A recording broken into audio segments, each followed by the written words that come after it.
mi nombre es Cristian y te doy la bienvenida a este tercer episodio del taller Explora los géneros literarios, actividad que forma parte del contenido de Cultura en Casa que la Secretaría de Cultura de Chihuahua tiene para ti. En esta ocasión queremos compartir contigo algunos datos interesantes con respecto a la literatura indígena en México, no sin antes mostrarte datos interesantes y relevantes para poder entender el contexto en el cual nos enmarcamos actualmente en esta temática. Datos de datos acerca de cuántas lenguas hay en México, cómo se agrupan y algunos otros datos que son necesarios para entender este contexto. Sin más, te damos la bienvenida y esperamos sea de tu agrado. Para comenzar, queremos compartir contigo algunos datos que son relevantes en cuanto a las lenguas en el mundo para poder entender el contexto en el que se enmarcan las lenguas y literaturas indígenas tanto en México como en el mundo. Actualmente, los expertos en idiomas, en lenguas, afirman que existen aproximadamente 7,000 lenguas en todo el mundo. Muchas de ellas ya han sido estudiadas, ya se han hecho bastantes estudios extensos sobre sus características lingüísticas. Sin embargo, hay otro porcentaje de estas 7,000 que aún no han sido estudiadas.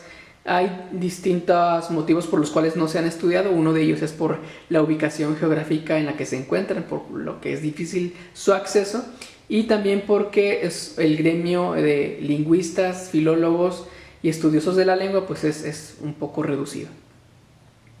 De estas 7,000 lenguas en existencia, el 10% de estas lenguas son habladas por el 90% de la población.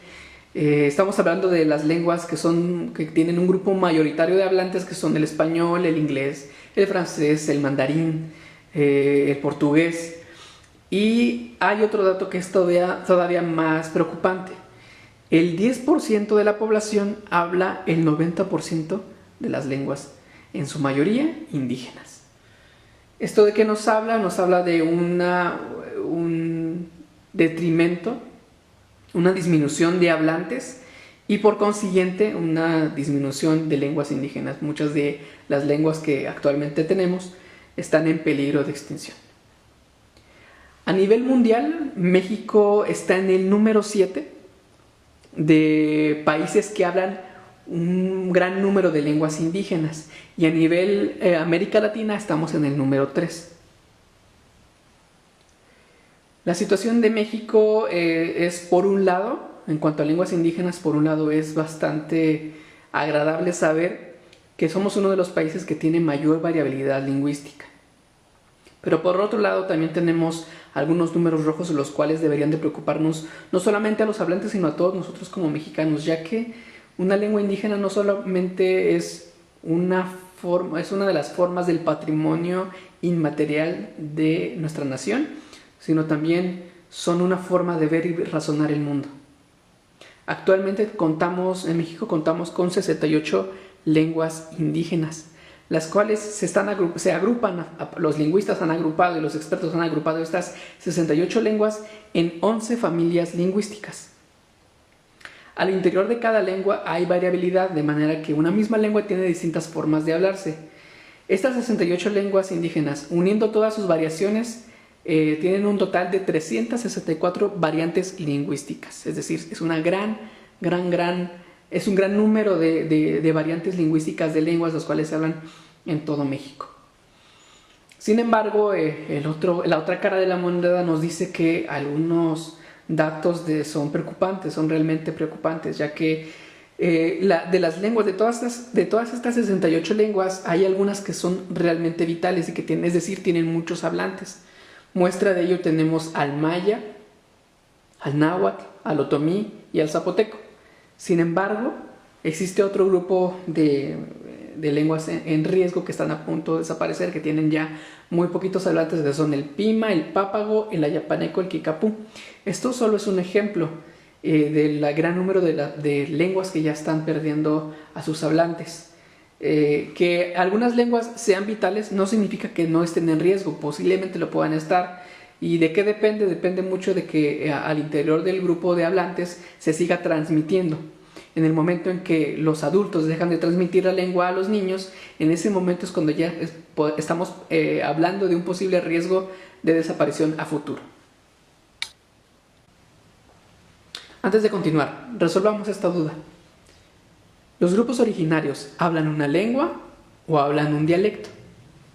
Primero, una lengua es un sistema de comunicación verbal o escrito y que está conformado por sonidos, palabras, reglas gramaticales, sonidos, construcciones oracionales, construcciones de palabra, discursos y todo un conjunto de elementos que interactúan entre sí para poder designarlos como una lengua.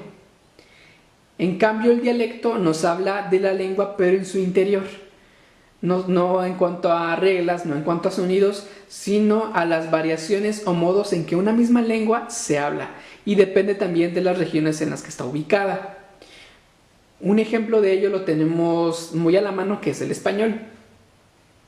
El español es una lengua hablada en muchos países y que tiene reglas específicas, reglas establecidas. Sin embargo, cuando tú viajas a España, cuando tú viajas a Colombia, Argentina, Uruguay, Chile o algún otro país de habla hispana, notarás que su español es bastante característico y peculiar y que es distinto al de nosotros. De manera que al hablar con un español notarás el ceceo o el checheo. Cuando vayas a Argentina notarás un yo en lugar de yo, esa pronombre en primera persona. O notarás ciertas características en otros países como Chile o Bolivia. El español es muy distinto al que tú hablas. A eso nos referimos, que al interior de una lengua puede haber distintas formas de hablarse. El detalle es que el término dialecto, sin entenderlo como tal, se utiliza para poder denigrar o para poder hablar despectivamente de algún grupo o sociedad indígena. De manera que hay una relación vertical entre el español y por debajo del español están esos dialectos que pues los hablan los grupos originarios, lo cual es completamente incorrecto. Las lenguas indígenas son idiomas con características, con sonidos, con palabras específicas y con reglas gramaticales.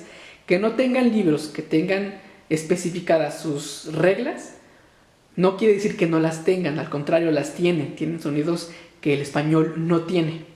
De manera que nuestra recomendación, y te solicitamos que al referirte a una sociedad te refieras a su modo de hablar como una lengua, como un idioma.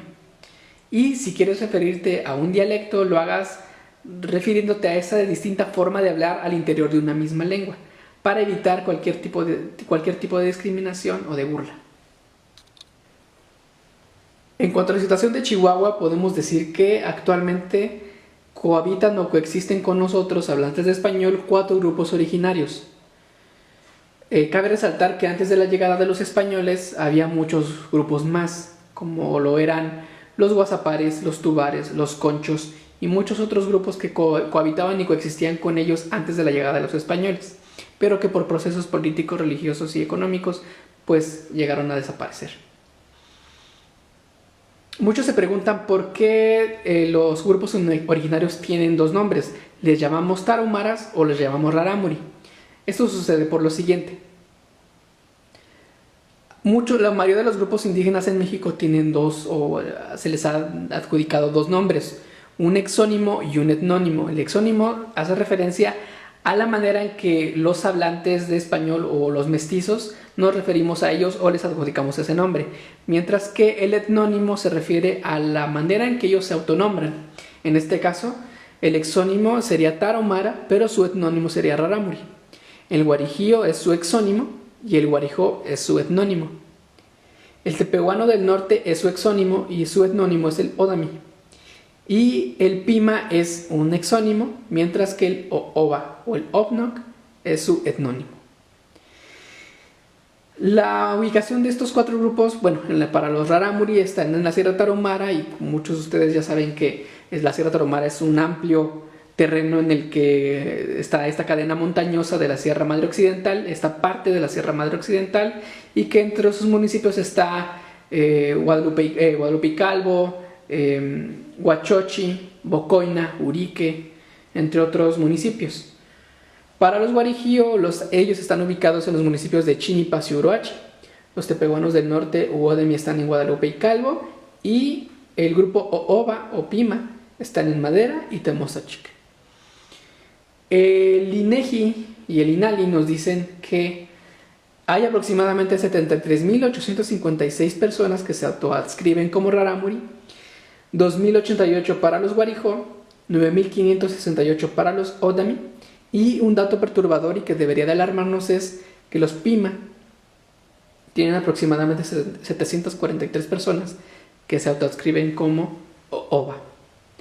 ¿Esto de qué nos habla? De una posible, a futuro, una posible extinción del pima, ya que al parecer son pocos hablantes y posiblemente sean menos de estos 743, y que con el paso del tiempo posiblemente, si no se hace algo, si no hay acciones que ayuden para poder fortalecer, revitalizar esta lengua, pues puede desaparecer. Que una lengua muera se muere no solamente un conjunto, un sistema de caracteres lingüísticos, sino se muere una forma de ver la vida, una forma de ver el mundo, de caracterizarlo, de categorizarlo. Se muere conocimiento ancestral que generación en generación se va transmitiendo. Como ya hemos visto, las lenguas indígenas en México están pasando por un momento crítico. Y no solamente ahorita, desde hace muchos años han estado en este proceso de resistencia, ya que los procesos políticos, religiosos, económicos, sociales han hecho que muchos grupos indígenas desaparezcan, muchos hablantes dejen de hablar su propia lengua materna, y pues es necesario ir cambiando la mentalidad, ir nombrándolas como tal. Son lenguas indígenas, no son dialectos, son idiomas, tal y como lo es el español, el inglés, el francés, el alemán, con sus propias reglas, sus propias estructuras, sus propios significados. Y hay que nombrarlas como tal, y es necesario cambiar nuestra mentalidad de tal manera que podamos nombrarlas como se merecen, como requieren, y para poder preservarlas, puesto que es nuestro patrimonio cultural. Ahora bien, hemos visto que la literatura es la combinación de palabras que genera artefactos verbales, y por artefactos verbales me refiero a el ensayo, la poesía, el cuento, la narrativa, la dramaturgia, etc., ¿no? Y la intención de estos artefactos verbales pues es la de transmitir emociones, intelecto, estética, o que tengan elementos verbales o lingüísticos que puedan considerarse como arte. Y podemos decir que si bien los textos antiguos, antes de la llegada de los españoles, no tienen todos estos elementos de lo que muchos llaman la literatura universal o la literatura occidental, pues ya estos textos antiguos contaban con un desarrollo y una elevación estética. Muestra de ello tenemos el Popol Vuh y los poemas de Nezahualcóyotl, los cuales los españoles que llegaron aquí a México, al observarlos, al verlos, pues se dieron cuenta de que tenían un valor incalculable, un valor artístico, un valor poético. Y pues el Popol Vuh fue escrito en lengua maya, y los poemas de Nezahualcóyotl en náhuatl. Los españoles, al observar este tipo de textos, los llamaron códices. Y se cree que antes de la llegada de los españoles había entre 14 y 20 códices ya existentes. Se cree que el códice más antiguo es de la cultura olmeca y tiene aproximadamente 2.500 años. Hay ciertas características que tienen estos códices o este tipo de escritura. En primer lugar tenemos a la escritura pictográfica, la cual en estos códices narra hechos por medio de imágenes. También tenemos el tipo de signos ideográficos, los cuales es plasmar objetos para designar, es utilizar objetos para poder transmitir ideas. Y al códices que denotan características fonéticas, las cuales fueron siendo adoptadas por los grupos indígenas con la llegada de los españoles y con el adoctrinamiento, y para poder plasmar la cultura de estos grupos originarios. Tal es el caso de Fray Bernardino de Sahagún con el Códice Florentino. Los grupos indígenas, al entrar en contacto con la población española y al ser influenciados por estas grafías o características del alfabeto latino, fueron creando distintos tipos de escritos, los cuales tratan de piezas teogónicas, cosmogónicas, etiológicas y mitohistóricas, es decir, narran acerca de cómo cómo surgieron las deidades, cómo surgió el universo, cómo surgieron las cosas y cómo estas narrativas narran la historia de un pueblo en particular y de cómo surgió y de cómo se relaciona tal vez con otros pueblos. Lo cual nos da a entender que todas estas narrativas señalan un entramado de relaciones complejas entre unos grupos y otros. En ocasiones se puede llegar a pensar que los grupos del norte, o lo que llamaron los estudiosos Oasis América o Aridoamérica, no tenían relación alguna con las poblaciones de Mesoamérica. Sin embargo, estos elementos narrativos, estas piezas de literatura indígena, nos dan a entender que había una gran conexión entre todos estos grupos. Y también otro de los elementos que podemos entender a partir de estas piezas literarias de la literatura indígena es de que los grupos indígenas utilizaron el alfabeto latino o las grafías del español de aquel entonces para pasar de lo oral a lo escrito. Todos estos grupos conservaban sus mitos, sus tradiciones, sus conocimientos ancestrales por medio de la oralidad. Sin embargo, con la introducción de estas grafías o este alfabeto latino, la escritura se convirtió en una forma de poder plasmar y poder preservar estos conocimientos. De manera que con el paso del tiempo, muchos escritores utilizaron la oralidad para escribir y después de esta escritura empezaron a explorar en otros géneros literarios. De manera que la oralidad en todo este tiempo de las poblaciones indígenas ha sido el sustento de la literatura indígena emergente. Gracias a la oralidad es que se conservan estos conocimientos y gracias a la oralidad y a su escritura es de que podemos hoy hablar de literatura indígena o de escritores indígenas. Ahora veamos algunas diferencias que existen entre la literatura y la tradición oral, las cuales tienen distintas características, pero no significa que no puedan fusionarse, puesto que los grupos indígenas nos han comprobado que sí lo pueden hacer. Por un lado tenemos a la tradición oral, la cual tiene características específicas, como lo es que esta tradición oral o la manera en la que los grupos indígenas transmiten su conocimiento es de expresión comunitaria, es decir, no se basan en la individualidad. No hay personas que sean individuales y que actúen o que hablen o que expresen de manera personal, por lo cual hay poco brillo personal y estas narrativas o esta tradición oral que se transmite de generación en generación habla acerca de una cosmovisión colectiva, es decir, una manera de ver y concebir el mundo y el universo y que convoca al pueblo, es decir, estas narrativas, estas tradiciones orales se transmiten cuando la población está unida y cuando está junta, regularmente cuando estos grupos originarios se reúnen a celebrar sus fiestas. Y estas tradiciones orales pueden ser cambiantes. ¿A qué nos referimos con cambiantes? A que en esencia se conservan los elementos narrativos que son relevantes. Sin embargo, las formas pueden llegar a cambiar. Pueden introducir elementos que no estaban contemplados, pero que no dejan de tener la esencia que las caracterizan. En cambio, la literatura, digamos la literatura occidental, es mayoritariamente individual. Se trata del talento y el trabajo de una persona y este producto que surge del talento y del trabajo tiene nombre y apellido. Y a diferencia de lo que sucede con la expresión de la tradición oral que habla acerca de una cosmovisión colectiva, la literatura se refiere a ficciones, a mundos o universos inventados y que, a diferencia de la tradición oral que convoca al pueblo, la literatura convoca al lector de manera individual y tiene ciertas formas estables, las cuales están caracterizadas por los géneros literarios o por las corrientes literarias.